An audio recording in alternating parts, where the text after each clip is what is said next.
Good morning. Oh, I can hear myself. This is the first time I get to wear Pastor Rob's microphone, and I feel very important, just to let you know. So I'm very excited about it. And he was right. This is known as Youth Pastor Sunday, the Sunday where they don't expect anybody to be in church, so the youth pastor gets to do the Sunday and say whatever he wants to say. So good luck. We're going to see what happens. But really, I'm so excited that all of you guys are here, and I decided to end this year the same way I began this year. So I know we're in the 84th month of 2020, but as we look back to the beginning in January, my very first Sunday, I did a sermon called Prisoner of Hope.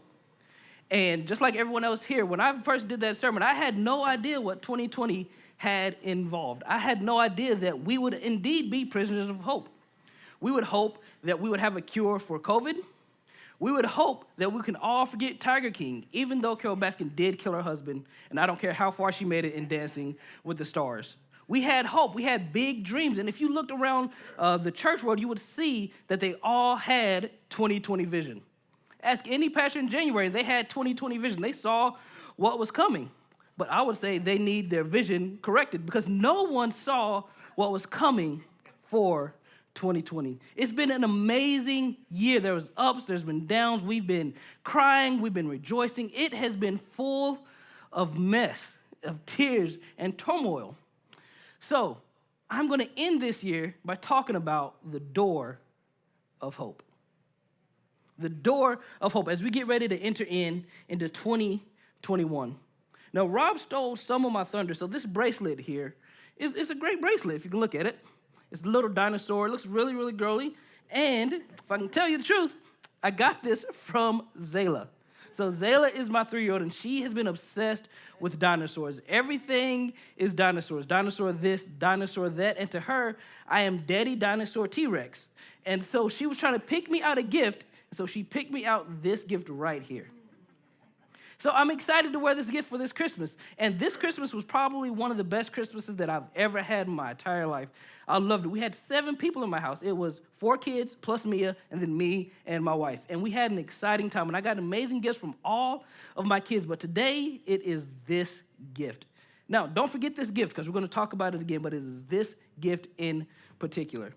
Now, even though that this was one of the best Christmases that I've ever had, my favorite Christmas by far, it happened probably in 1990, 1991. I was around 10 or 92, around 10 or 11 years old. I wanted a basketball for Christmas. So in the 90s, I was a big fan of the Utah Jazz. Nobody knows who they are because they're really awful right now. But back in the day, it was Utah Jazz, and they had this amazing duo. It was Karl Malone and John Stockton. Karl the Mailman Malone. I wanted to be Karl Malone. I was like, I can do that. All I need is a basketball. Man, was I wrong. But anyway, I was like, man, all I needed is a basketball. So I begged and I asked and I pleaded for a basketball for Christmas. So Christmas comes, I run upstairs, and there's this tree, and there's all the gifts, and I see this ball. And from far off, it looks like a basketball. It has all the makings, all the markings of a basketball. I run up and I pick up the basketball, and immediately I can tell that it's not a basketball. I mean, it looks like a basketball, but as soon as you grip it, it feels like an inflatable ball. You know one of those inflatable balls you just toss up in the air? You just blow it up with a little bit of air, and that's it. That's what this ball was. I was extremely, extremely disappointed because it was not a real ball. It was not a real basketball. It was a fake basketball. Who in the world gets a fake basketball for Christmas? But I did, and so it was this fake basketball. There was something about my athletic abilities, but we won't go there today. So they got me this fake basketball. And the reason that it's one of my favorite Christmases of all time is because it taught me a very valuable lesson. The real thing always beats imitation. It looked like a basketball, and when I picked it up, I thought it was a basketball, but as soon as I touched it, as soon as I got close enough to it, I can tell that it was an imitation. And so that Christmas stands out in my mind because it showed me that imitations can never stack up to the real thing. So if you have your Bibles, turn to Hosea chapter 2. And this is where we're going to currently find the children of Israel. So some of you may know about Hosea. So let me catch you up just a little bit. Hosea is a prophet in the Old Testament. And Hosea was asked by God to marry a woman by the name of Gomer. Now, I won't go into detail of who Gomer is, but if you have time, please read the story because the story of Hosea and Gomer is a perfect picture and example of God's scandalous grace for us.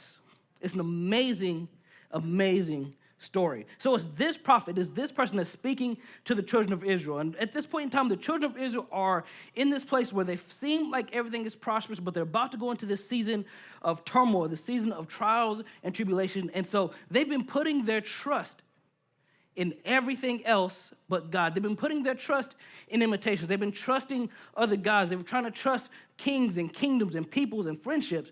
But when it all came under pressure, when it all came down to it, their hopes could not stand under the pressure of what was going on. And so the prophet is talking to the people, and he's like, all of your hopes, they're placed in this thing, but it's all imitation.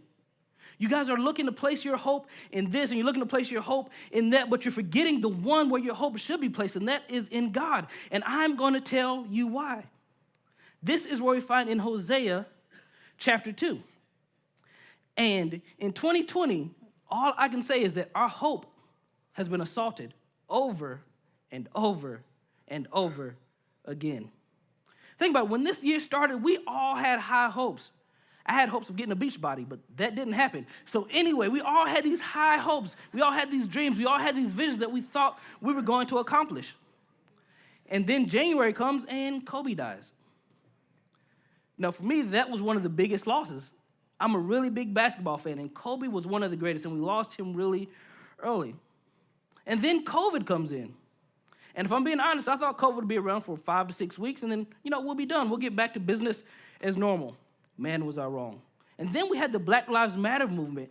And then we had this crazy election season. And then people started losing their jobs, and people started losing their retirement, and people started losing their loved ones. And then all of a sudden, we look back, and we're at the end of 2020, and we're like, what in the world is going on? What's happening in 2020?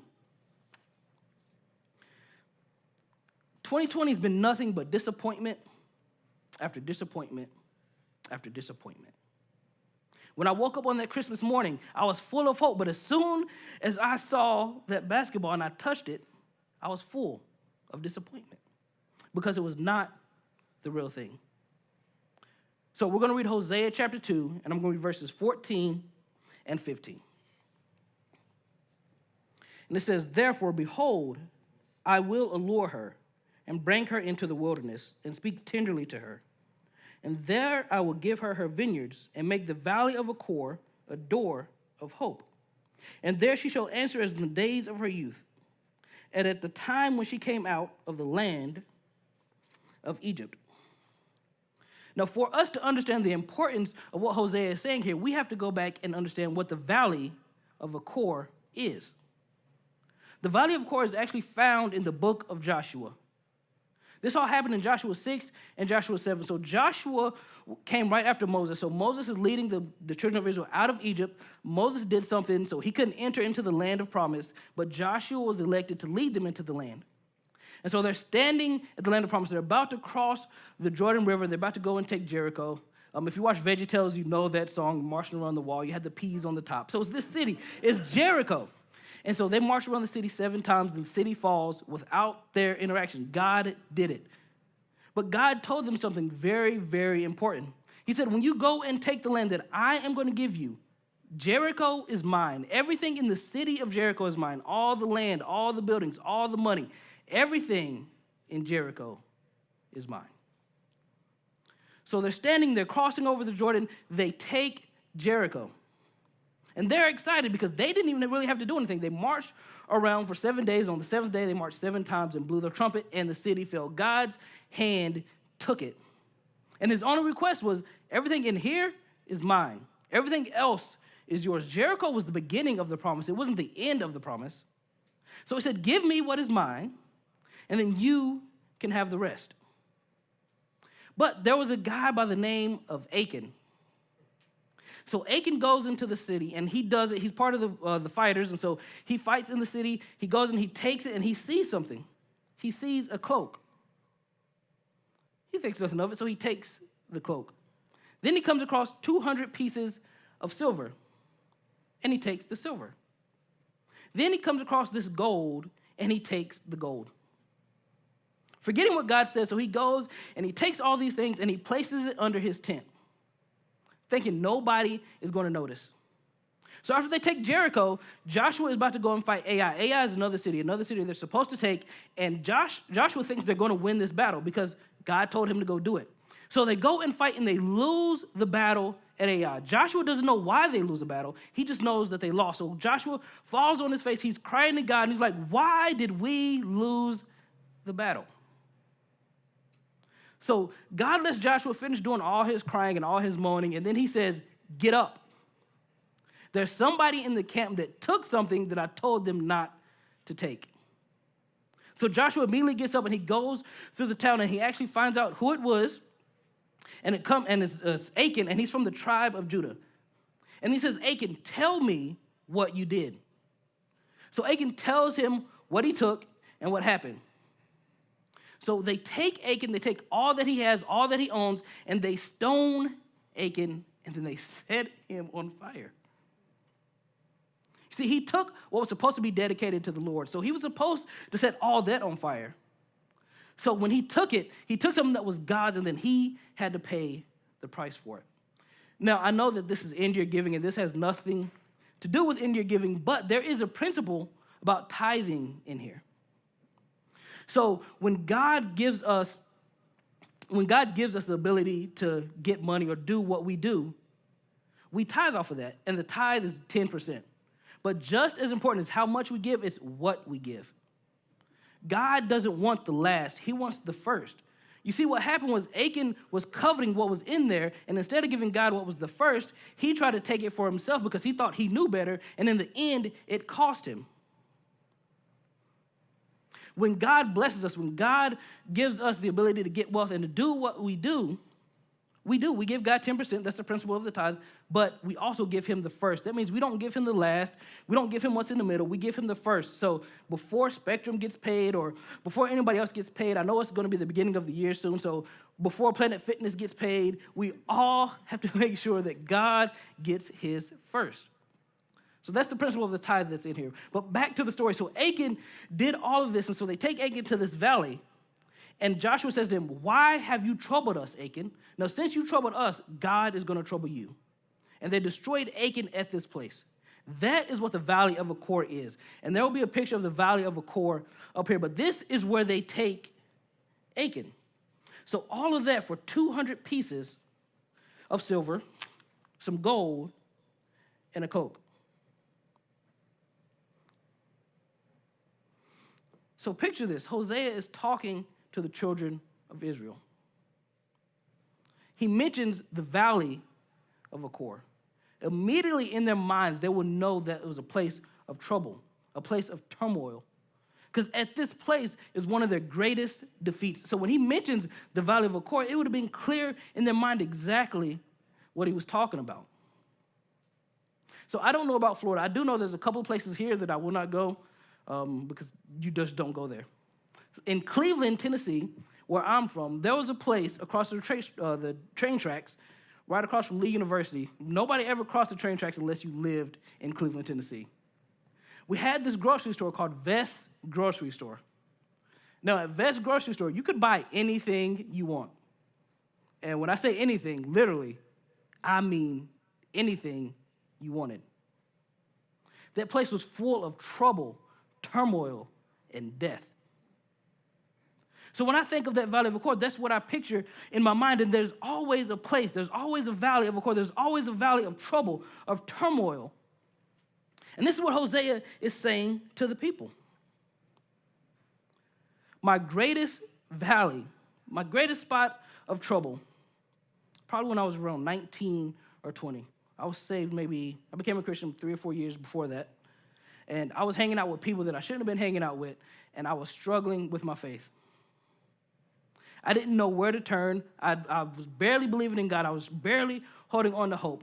And I hop into this car with my friend, and we go to this spot. And the spot is where we'll just say pharmaceutical sales. So I go to this place where you go and purchase a couple of things that you don't usually, you can't get legally. And I'm sitting outside his door, and I'm waiting for him to come to the door.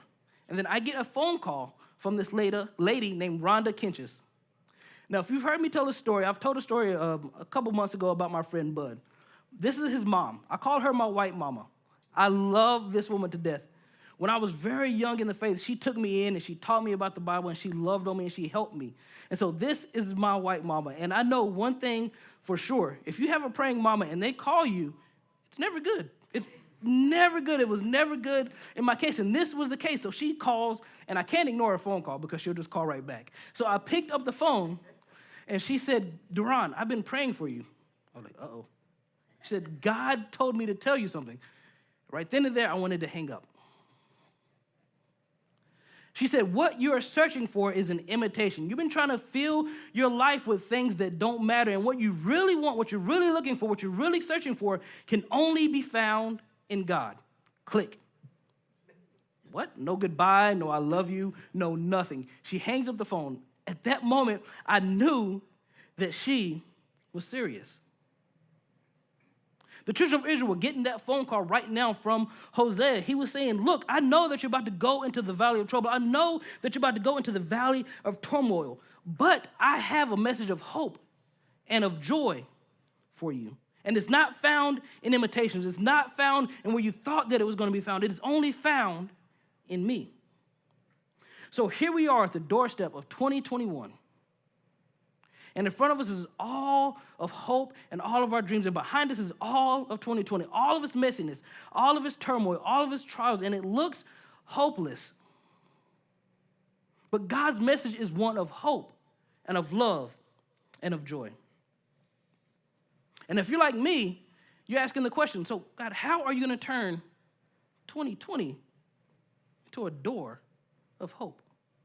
I mean, God, I just had to close my business after 35 years, and I don't know what I'm going to do. How are you going to turn that into a door of hope? God, I just lost my job. I don't know where I'm going to go. I don't even know how I'm going to make ends meet to make it into 2020. How are you going to turn that into a door of hope? God, do you know what's going on with my kids right now? God, do you know what I'm going to do? I've lost all my retirement. I don't know where I'm going to go. I don't know what it's going to look like. And you're telling me that you are going to take all of this mess and you're going to turn it into a door of hope. Crazy. And on the outside, I'll say, yeah, there's no way that you can do that. There's no way you can take all of these issues, all of these trials, and all of these tribulations and turn them into the door of hope. But thankfully, I'm not God. So in Hosea chapter 2, verses 14 and 15, he gives them a message of hope. And there are two things in here that I believe that will show us how God can always take our valley of turmoil, our valley of trouble, and turn them into a door of hope. Let's look at Hosea chapter 2 and verse 14 really quick. It says, therefore, behold, I will allure her and bring her into the wilderness and speak tenderly to her. The first thing God will do is speak. God is always speaking. Now, there's an important point that I want to point out before we continue. The children of Israel are being swayed. They are being pursued. They are being drawn by the Canaanites, by what's going on with the Canaanites. They're being drawn by their money. They're being drawn by their relationships. They're being drawn by their men and by their women. They were growing prosperous at this moment. Right before this message, they were being prosperous, and God is telling them that you're about to go through the valley of trouble. And on the outside, it looks like everything is going well. But at some point, they stopped listening to the voice of God. So what is the first thing that God says he's going to do to get them out of that valley of trouble? He's going to take them to the wilderness. He's going to take them to the desert. No, God can reach us no matter where we're at. No matter how high you are, how low you are, God can reach us. But you make his job a little bit harder when you're not even listening. When you don't take time to hear his voice. And in 2020, we've had so many distractions. We had so much noise. We had everything going on, clamoring for our attention, and we're wondering why we did not hear from God. 2020 has been filled with all kind of nonsense, all kind of noise, all kind of mess. And in this day and age, noise is everywhere. When I was first married to Bethany, I was always accused of not listening. Now, I know I'm the only husband in here that that's happened to, but please, please, please pray for me. And she would tell you, one of the things that I'm really bad at, directions. Like, when I'm driving, I can get lost in a parking lot. Oh, I'm not joking. This happened like 2 or 3 times. I can get lost in the parking lot. But when we were first married, I was like, you know what? I know what's going on. I know how to get to where I'm supposed to go. Man, was I wrong. She would tell me how to get to somewhere, where to go, and what to do. We were living in Indiana at the time, and I should have listened to her because she had to drive the state of Indiana for her job. So she knew exactly where she was going. She knew exactly what to do. But no, I'm the husband. I'm the man. I know where I'm going. I know my directions. Thank God for GPS because, man, I'd get lost everywhere. Now, I'm not saying that I didn't want to listen to my wife. But what I am saying is that I thought that I had something more important going on at the time. I thought I knew where I was going, so I didn't listen to her. I didn't give her the attention she needed. Now, I'm not saying that we have more important things going on than God. But where do we spend our time? It's like this. Facebook listens to us more than we listen to God. Have you ever been talking to somebody and you say, you know what, I really, really, really want these pair of shoes. And then 10 minutes later, you're scrolling through Facebook and they have the exact pair of shoes and the color you were just talking about? Or the Twitter newsfeed, you start talking about something, and all of a sudden an article pops up exactly what you were thinking about, exactly what you were talking about. There's noise, there's distraction everywhere. So the first thing that God did, he would remove them from where they were. Because ultimately, where we place our attention is what gets our affection. So I'm not saying that we don't honor God and we don't give him the best, but what I am saying is, where are you putting your attention? Where is your attention? Because where you put your attention gets your affection. So God removes them, and he promised that once I remove you, I will speak to you. Now, this is very interesting to me. God is speaking to the children of Israel. And how does he choose to speak to them? Tenderly. You're telling me the God of heaven and earth, the God of all creation, he could have came down and struck them dead for what they did, and he tells them, I know that you're in a valley of trouble. You caused it, but I know that you're there. So what I'm going to do, I'm going to remove you from there, and then I'm going to speak tenderly to you. God of heaven and earth speaks tenderly. And in the Hebrew, it goes to say he speaks directly to the heart. So in verse 14, he was saying, God is going to speak to your heart. Now, why does he speak to the heart? He speaks to the heart because he's going to get to the root of the issue, the root of the problem. What's causing your turmoil? He'll get to it because he's going to speak to your heart. And he's speaking to the children of Israel. You've been looking for all of these things. You've been lost in all these imitations. So what I'm going to do is I'm going to remove you from that valley. I'm going to remove you from where you've been influenced, and I'm going to pull you away, and I'm going to speak tenderly to your heart. He does that so that you are not confused by who's speaking to you. He's going to remove you from that place so that when you and God get alone, you're not going to be confused whose voice you heard. You're not going to be confused or swayed by another opinion or anybody else. You are going to be hearing from God himself. So he's going to pull them away, and he's going to speak tenderly to them. And I can guarantee you one thing that's not going to change in 2021. There's going to be everything that's going to be clamoring for our attention. That's not going to get any better. If anything, it's going to get louder. They're going to be trying to get your attention. They're going to want your money. They're going to want your attention. They're going to want everything about you. If you look at what's going on, they know everything about you, especially if you're on social media. They know it already. They want all of you. And what they're doing, they're trying to pull you away from where you're supposed to be. They're pulling you into a direction that you don't want to be in, that you don't want to go. And so they ended up in this valley of trouble, not because they intended to get there, but because their attention was focused somewhere else. So the first thing God does, he is going to speak to them. The second thing that God does, God is present. Now, this is probably one of my favorite. I'll say it is my favorite. We'll go there. It is my favorite in all of Scripture that God is present. It's found in Matthew chapter 1 and verse 23. We talked about it a little bit, but at the end of that verse where Gabriel is talking to Joseph, he says, at the end of the verse, he says, his name will be called Emmanuel, God with us. God with us. One thing is for sure, as we go into 2021, as we're looking at the doorstep of 2021 with everything behind us and this door in front of us, you can be assured that God is going to go with you. If it does bring turmoil, if it does bring hurt, if it does bring confusion, God is going to go with you. You're not going into 2021 alone. You're not looking at this door of hope alone. You're not staring at it by yourself, wondering if you're going to be able to make it. Because I'm telling you that if you are a child of God, that there are two things God is going to speak to you. Number one, if you're listening. And number two, God is present. The God of the universe is with you. Emmanuel, God with us. Now, where did I get that out of this verse? Let's look at verse 15 real quick. At the end of it, it says, "And there she shall answer as in the days of her youth, as at the time when she came out of the land of Egypt." Who is she answering to? There's only two people in the desert, her and God.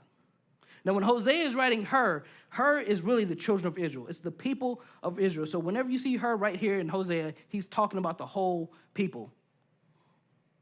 He's saying, you are going to answer, and the only person that's there with you is God.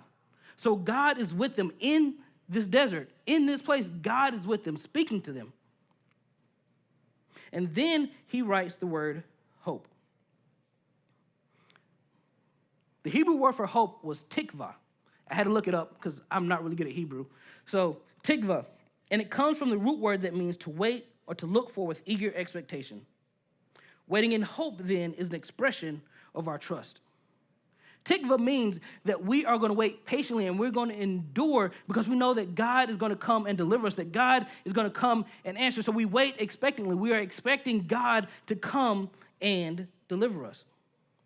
You see, God was committed to Israel's redemption. God was committed to Israel's salvation. And the same is for us. God is committed to you. God is committed to me. God is committed to our redemption. God is committed to our salvation. God is committed to our hope. He said that I'm going to allure them. Now, another word for allure is I'm going to persuade them. I'm going to persuade them to come to the desert with me. Why am I going to persuade them? Because I love them and I want to give them hope and I want to give them a chance. And I want to give them joy. And so he said, I'm going to allure them. I'm going to persuade them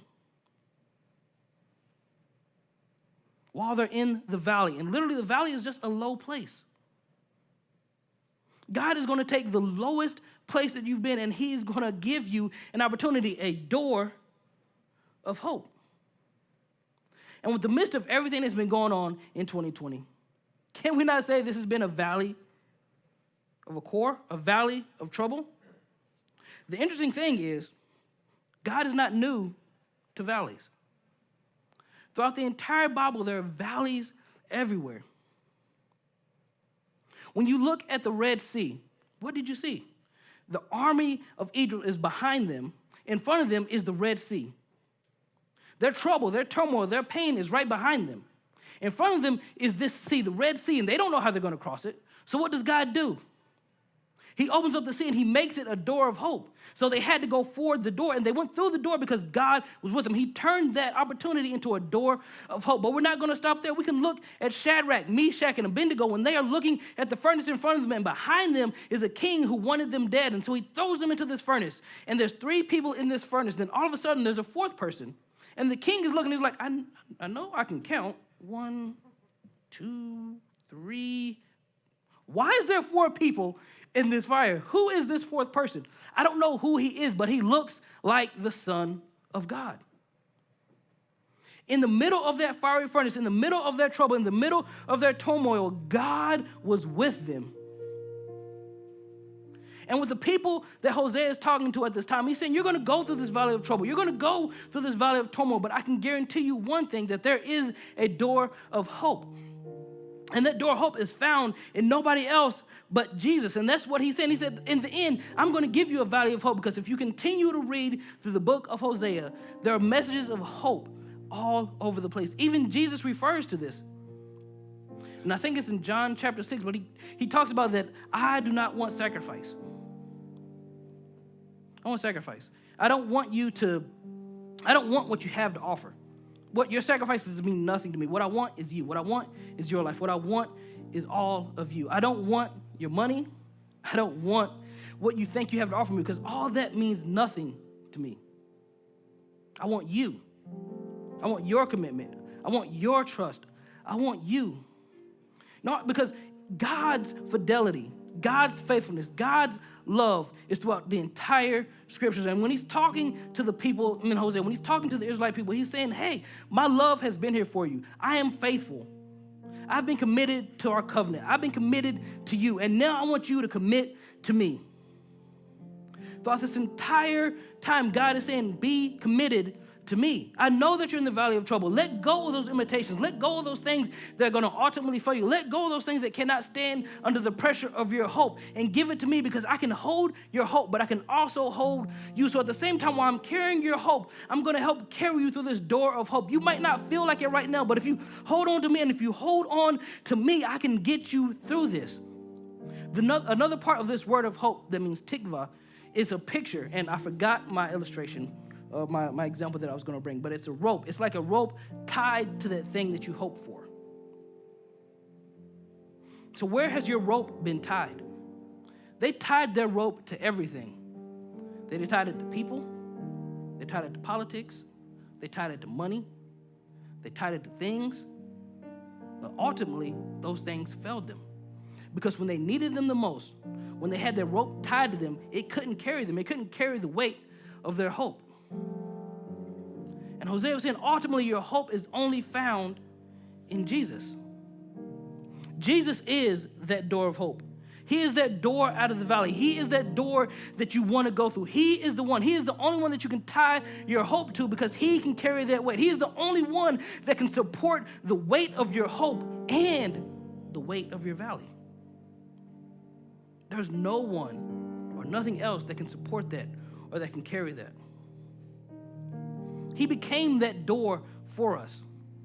God stepped into time to become that door for us.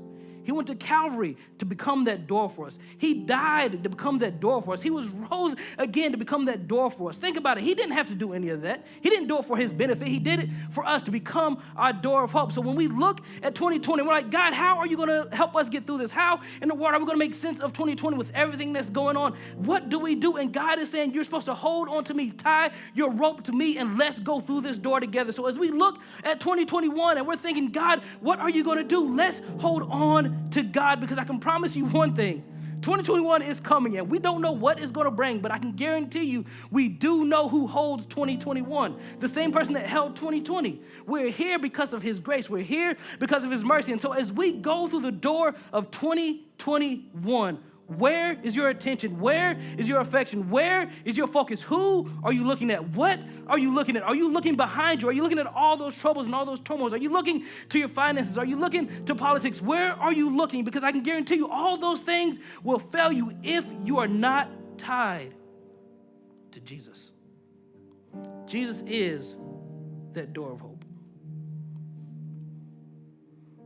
Today, that door of hope is open to each and every one of us. He doesn't discriminate, unlike Michigan football.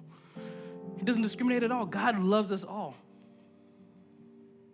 And I don't know where you're at. I don't know what 2020 has brought you. I don't know what's in your heart or what's holding you, but I can guarantee you this. He does. And he loves you with a love that cannot be compared. So as we go into 2021, as we're staring at that door, and we're looking at that door, we can be confident to go through that door. Number one, because God speaks if we're listening. Number two, he will be present with us. Now, I told you at the beginning of the sermon that I was going to bring this back up. So I know I recently just got this bracelet like 2 or 3 days ago. Zayla was excited to give me this bracelet. Literally a couple days before Christmas, she was like, Daddy, bracelet? Daddy, bracelet? I was like, what are you talking about? Bracelet. But what this bracelet is a reminder of who Zayla is. All of the stories that I have are wrapped up in this bracelet. From all the turmoil when she was born, to the joy of her running through our house screaming about dinosaurs. All of it is wrapped up in this. So as we go into 2021, remember all those times that God brought you through turmoil. 2020 is not the first time. It won't be the last time either. Hold on to what God has done for you in the past so that when things do get tough, when things do get hard, you can look at it and you can remember all those times that God delivered you, all those times that God brought you through the valley of Achor, all those times that he helped you face your turmoil, your trials, and your tribulations. You can look back and say, God, thank you. I don't know what's going to happen in 2021, but I do remember when you did this. I do remember the last time you brought me through my valley. I do remember the last time you spoke to me. I remember when you were present with me in my fire. So as we're staring at the door of 2021, as we're about to enter in 2021 in just a couple of days, hold on to what God has already done for you. Because as the children of Israel are learning from Hosea right now, that God is faithful. He does not forget his promises. He doesn't go back on his promises. If God said it, he's going to do it, and that's it. The problem is, he just seems like he doesn't do it in our time. But God always, always, always is faithful. Let me pray. God, we thank you that you've brought us to the end of 2020. 2020 was filled with a lot of turmoil and grief and hopelessness and trials and tribulations and imitations. We thank you that you've brought us to the end of 2020. We don't know what 2021 is going to bring. But we do know that we can place our hope in you. Because unlike imitations, God, you're not going to let us down. You're always found faithful in the middle of the storm, in the middle of our trials, in the middle of our tribulations. God, we can stand, we can trust, we can believe in you. Because from Genesis to Revelation, you have never, ever failed. And from 1983, from the day I was born until today, you've not failed me either. So we give you 2021 before we even enter into 2021. Because ultimately, it rests in your hands. In your name we pray.